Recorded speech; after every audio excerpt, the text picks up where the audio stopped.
মাজেদা, রান্নাটা একটু দেখিস। জি খালাম্মা।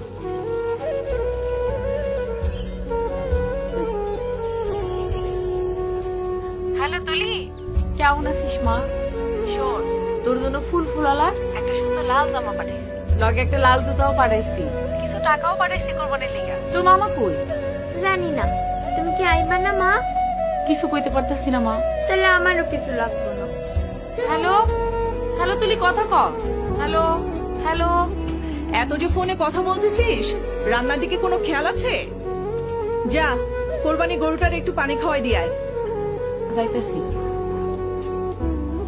তুলি, এই দেখ তোর মা ঢাকা থেকে তোর লেগে কি পাঠাইছে।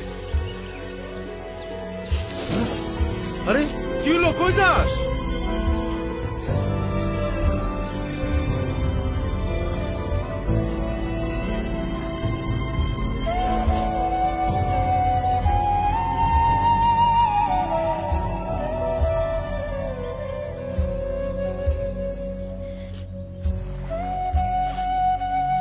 আমারে মায়ের কাছে নিয়ে চলো মামা, আমি মায়ের কাছে যাইতে চাই।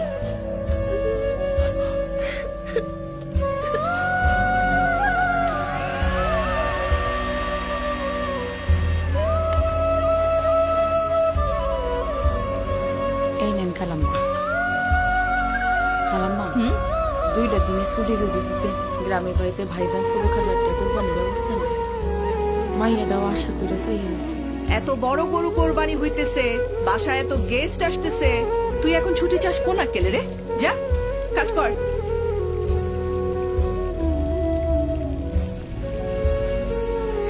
এই তো মা, একটু একটু তোমাকে তো পরি পরি লাগতেছে। ঈদ মোবারক নানু। ঈদ মোবারক নানু।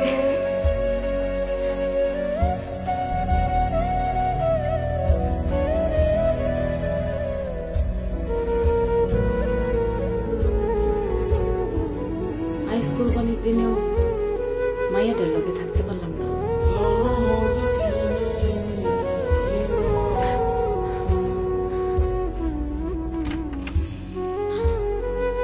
ভাইজান, মা, তুলি, হাই মা, হাই মামা।